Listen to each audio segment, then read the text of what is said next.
Now we are moving on to one of the most important items of the ceremony today. An oration by Dr. N.W. Prins from the Department of Electrical and Information Engineering, Faculty of Engineering, University of Ruhuna.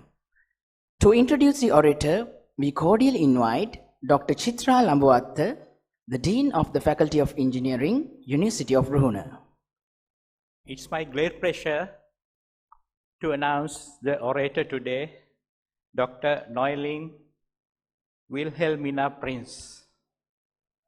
Dr. Prins received her primary and secondary education at the Ladies College Colombo, where she excelled in academics and involved in extracurricular activities. She graduated with BSc Engineering Honours from the University of Moratuwa with Mechanical Engineering specialization, where she was the only female in her class and won university colors for LA 2 years in a row. She graduated with Master of Arts in Intercultural Studies from Colombo Theological Seminary in 2021 and her PhD in Biomedical Engineering from University of Miami, USA in 2015. At the University of Miami, she was the postdoctoral researcher that conducted a clinical trial in invasive brain-machine interface, BMIs, on a quadriplegic.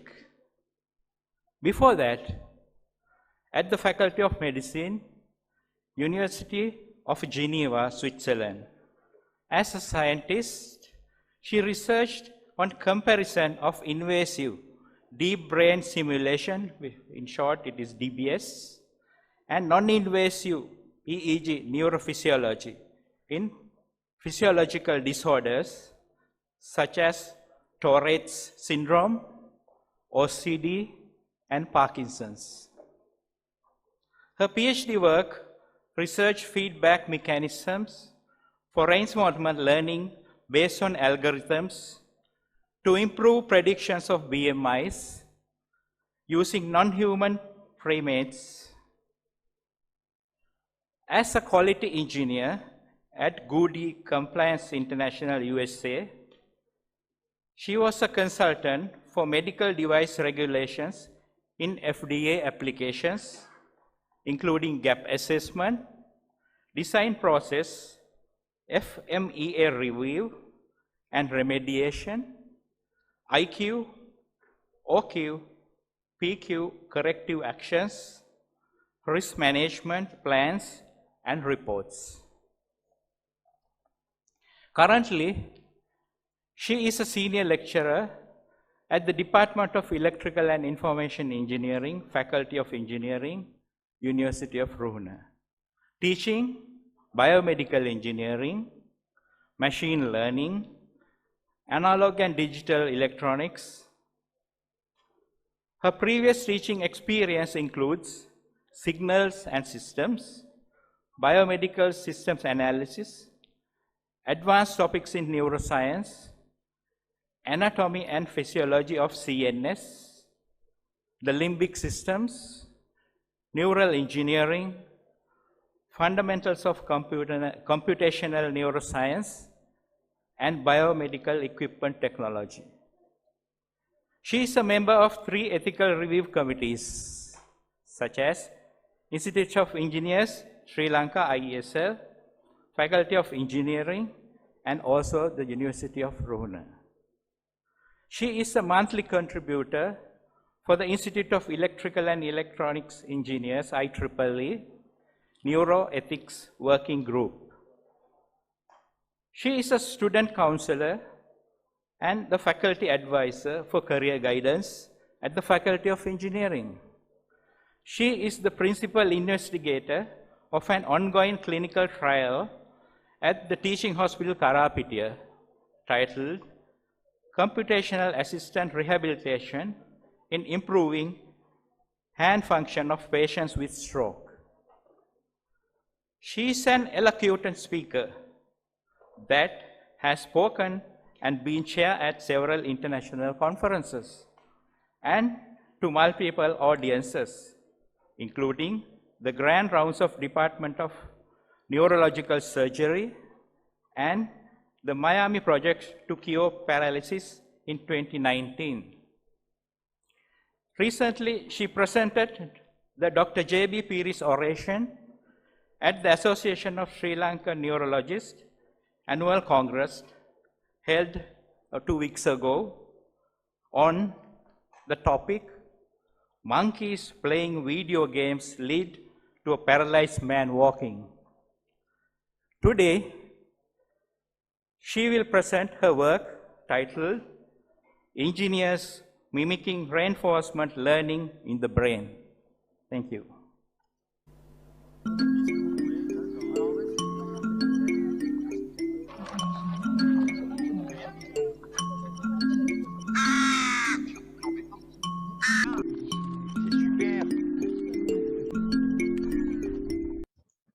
Chief guest, Senior Professor Sujeeva Amrasena, Vice Chancellor, University of Ruhuna, Venerable Clergy, Deputy Vice Chancellor, Professor E.P.S. Chandana, Keynote Speaker, Professor R.M.G. Rajapaksa, University of Peradeniya, Deans of all the faculties, Council members, Chairperson and Organizing Committee of the 19th Academic Sessions, Registrar, Bursar, Librarian and other administrative staff, Emeritus Professors, fellow academics, distinguished guests, and eminent audience.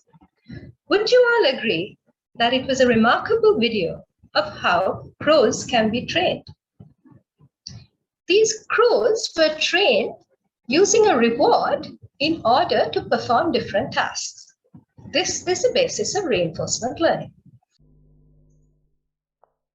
So reinforcement learning is an adaptive process in which an animal or a person utilizes its previous experience to improve outcomes of future choices.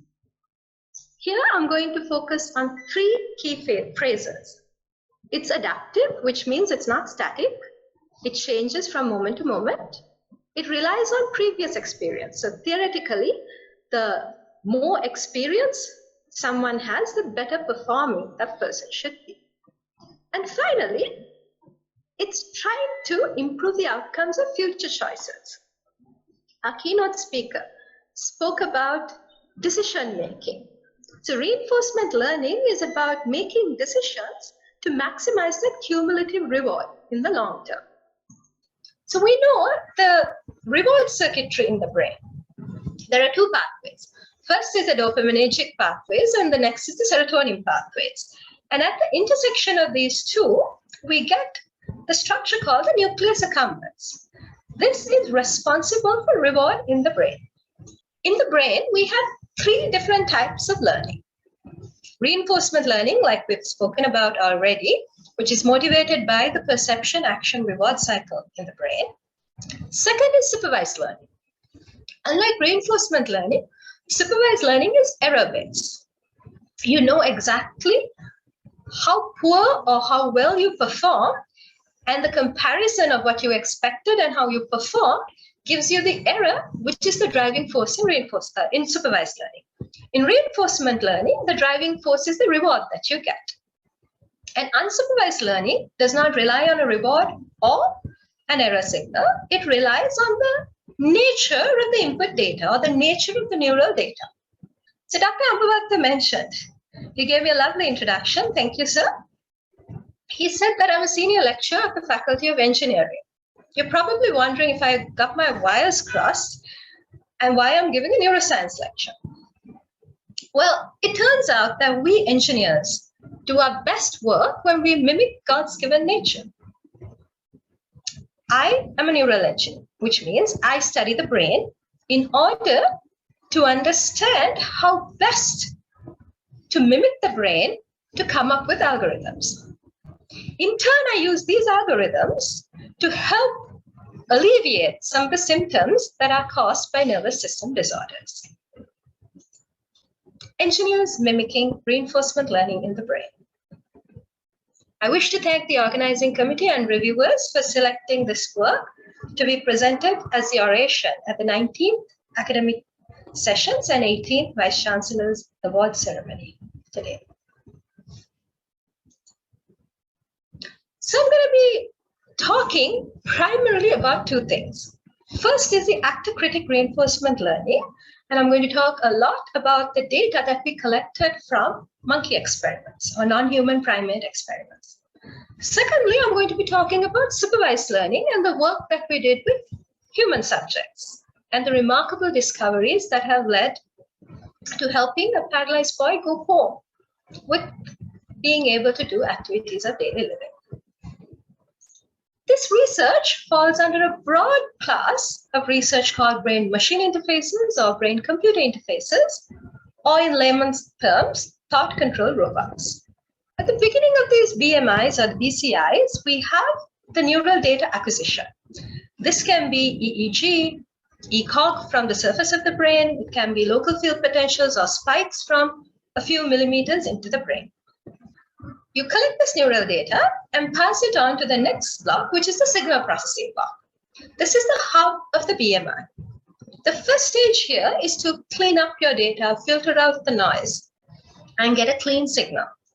The second step is the feature extraction. Here you want to find key markers in the data that is responsible for movement. For example, this can be different power of different frequency bands. It can be frequency or the firing rate. And finally, the algorithm or the decoder, which is where all the magic happens. This is very similar to the algorithms that you get on your phones or search engines or even social media photo tagging. What this does is it maps the input to the output. And what you're trying to do is to find a mapping that would enable these sets of equations to interpret what the person is thinking about. So this is an optimization problem. The next step is the actuator. The commands that you get from the algorithm are moved to the actuator. This can be a robot, a joystick, a computer cursor, or even a person's own paralyzed hands. And finally, the feedback is given to the person. This is supervised learning. In reinforcement learning, there's a key difference. What we do is we take a reward signal and we pass it back to the decoder or the algorithm, and this is how the algorithm works. So we have mimicked the reinforcement learning in neuroscience and in the brain, and now we've moved on to machine learning to use the same paradigm. In reinforcement learning, there's a popular method called actor-critic reinforcement learning. The actor is responsible for taking an action. This is usually driven by the signals from the motor cortex, which is responsible for movement. We go to the reward centers of the brain, like the nucleus accumbens that I mentioned, which is in the striatum, to get the critic signal. The role of the critic is to criticize the action that the actor takes. Actor takes the action, critic criticizes the action in order to make the mapping better. This is actor-critic reinforcement learning. In order to test these, we tested it on a non-human primate animal model. We targeted two places in the brain. The first was the primary motor cortex to get the signal for the actor. We went in about 2 millimeters deep. Second was targeting the nucleus accumbens in the striatum, in the basal ganglia, to get the critic signal. Here on the top right-hand corner, you see the sets of wires, what we call electrodes or electrode arrays that we inserted into the brain. These are tiny wires about 50 microns in diameter, which is slightly thicker than a human hair. And we put 16 of these. We perform the neurosurgery. We do a craniotomy, insert the electrodes using a stereotaxic frame, and cover up the animal. And in a week or two, after the animal recovers, we bring them into the lab to see what the neural data looks like. This is what the neural data looks like in a monkey. And in humans, it looks pretty much the same. What the algorithm needs to do is to try to make sense out of these squiggly lines. So we feed this into the algorithm, and the algorithm's able to do pretty well. Within just a couple of trials, it's able to gain pretty good accuracies, even above 90% accuracies. supervised learning algorithms, you need a lot of data. Like in your phones or in social media, they take tens and thousands of data in order to train these algorithms. In reinforcement learning, we don't need so much data, so it works even for a basic task, which is a two-choice task. You can make do with just 2 trials. Our monkeys are not staying in one place, they're jumping all around with connectors on their heads. And one of the monkeys that we had implanted broke half of the electrodes. Monkey was completely fine, but we were not able to get the data anymore. But we thought, you know what, let's plug him in and see anyway. So we brought him to the lab. And at the beginning here, what you see is prior to the loss of those 50% of electrodes, the accuracy was about 90%. And as you notice, this vertical black line, the accuracy drops by a significant amount. However, without any external intervention, just by getting that reward signal from the critic, it was able to come back to a high performing level. And then it was able to maintain the performance. In the dashed line that you see in this insert are supervised learning decoders, which is not able to readjust and come back up. And this gave us a lot of confidence. For those of you who are familiar with artificial neural networks, these are the weight updates. Up until this line over here, you see that the weights or the parameters of the algorithm is very smooth. But the moment you have a perturbation, 50% of the neurons are dropped, you see the chaos that happens. This is the algorithm trying to re-optimize itself, trying to relearn the mapping between the input and the output. And then in a few iterations, it's able to have a steady pace again. So in reinforcement learning, how we did this is through something called Hebbian reinforcement learning. Those of you in the neurosciences, you're not new to this. Phi together, Y together. This is the method we use. In other words, what we did was we looked at the wiring or the connections that were responsible to give a positive outcome, and we reinforced every single node of that chain. This is what Hebbian reinforcement learning is. For the engineers and mathematicians, this was a weight update rule and the final equation of the final node. Here we found another discovery, that is that the critic accuracy limits the overall performance of the system. So all these data points that you see are going to remain below that 45-degree angle. So this is not good because in biological settings, we're not able to achieve 100% accuracy. So the lower the critic accuracy, even though the system is good, now the maximum accuracy of the system is a critic accuracy. We came up with a system to decouple the critic accuracy from the overall accuracy by coming up with a threshold mechanism. So in our simulated data that you see here, the red line is with this threshold. We gave it a confidence metric.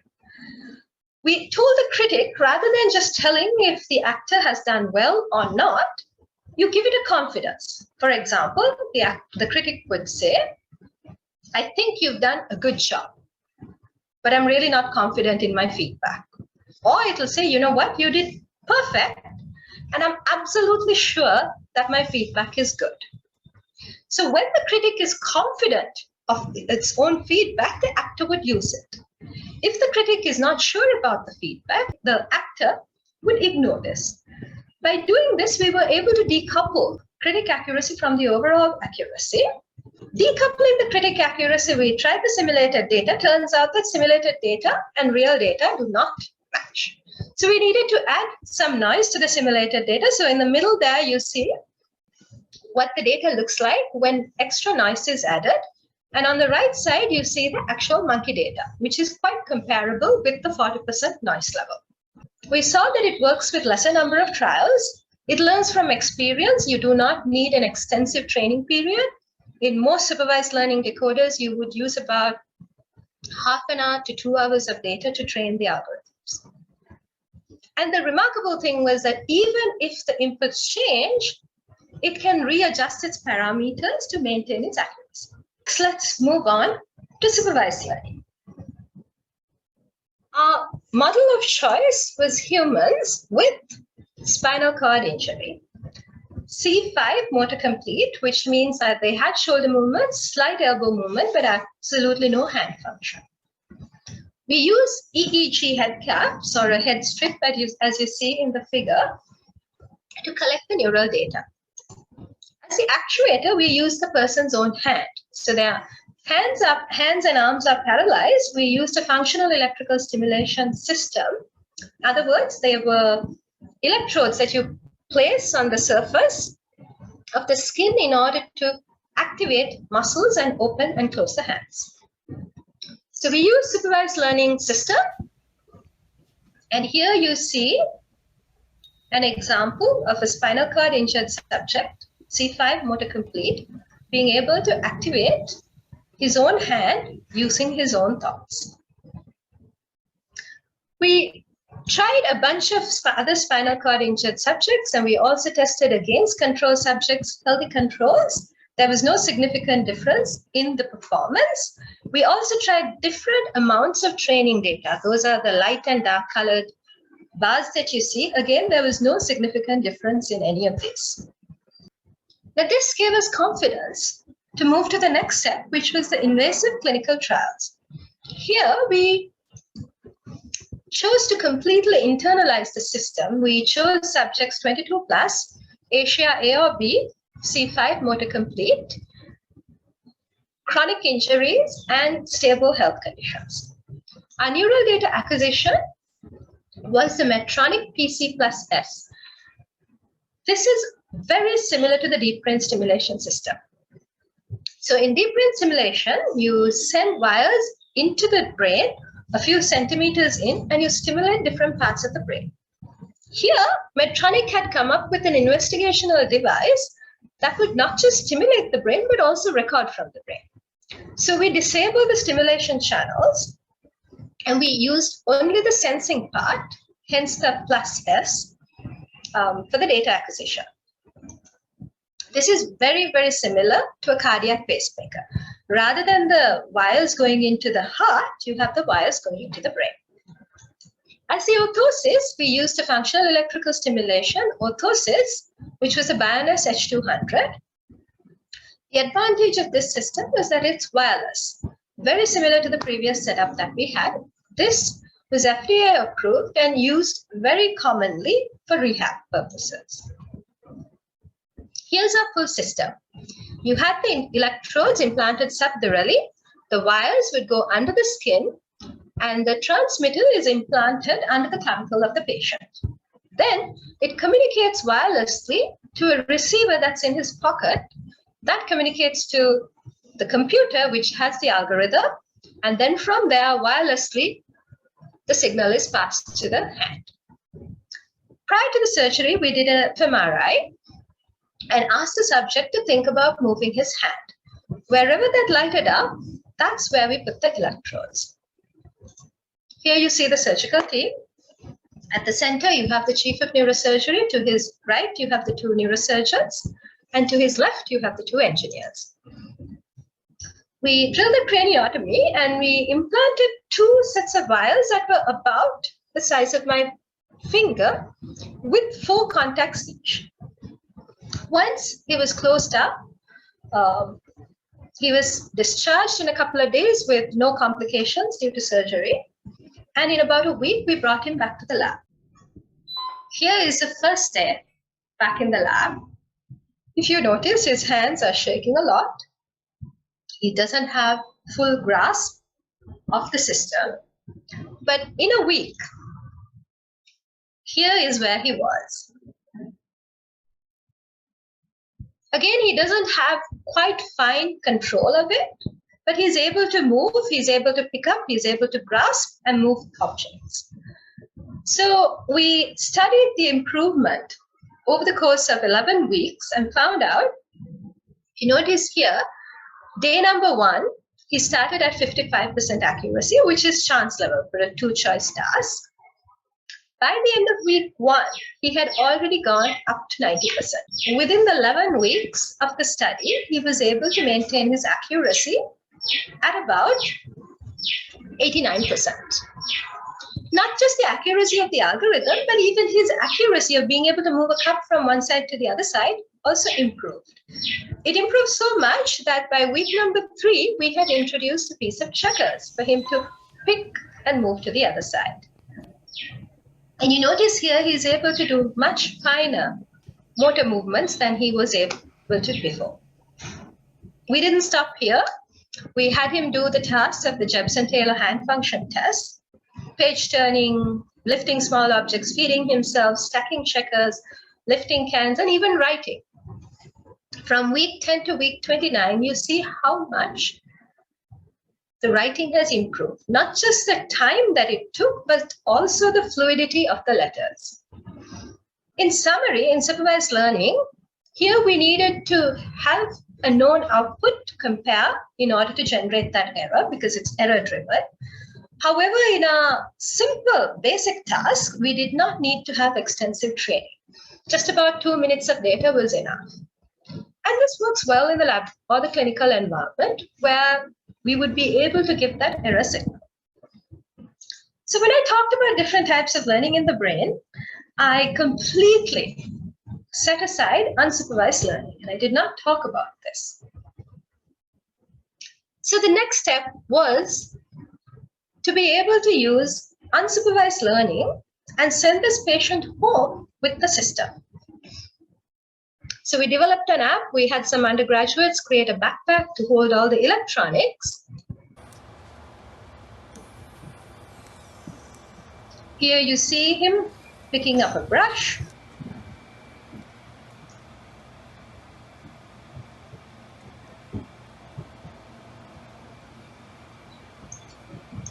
Combing himself.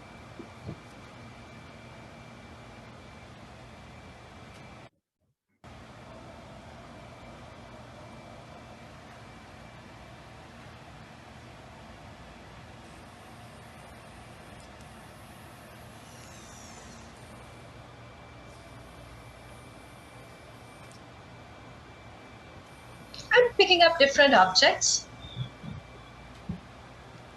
that he needs around the house. So last year, this video is from last year when he went home with the system. So I want to thank quite a few people. Firstly, our subject. Next, our clinical staff, both in the human side and in the monkey side. My supervisors, Justin Sanchez, who was my PhD supervisor. Eric Polmile, also a mechanical engineer who taught me everything I know about monkey surgeries. Abhishek Prasad, my postdoctoral supervisor. Collaborators over the years and students, so many that have come in and out of the labs. And finally, the donors and funding agencies without whom we would not be able to do this remarkable research. I want to end here by letting you know that the future is here. At University of Ruhuna, you do not need to look too far. Together with the Teaching Hospital Kamburupitiya, faculties of Engineering and Medicine, University of Ruhuna, we have a clinical trial studying the effectiveness of brain-computer interfaces on stroke rehab. We are very excited to get this work started very soon. So thank you very much. Thank you very much, dear madam, for the comprehensive and informative oration. And now we cordially invite Senior Professor Sujiv Amarasena, the Vice Chancellor of the University of Ruhuna, to present the token of appreciation to the orator, which would be received by Dr. Chitra Lamboatta, the Dean, Faculty of Engineering, University of Ruhuna. To accompany the chief guest, we cordially invite the Deputy Vice Chancellor of the University of Ruhuna, Professor Saman Chandan Edrivira.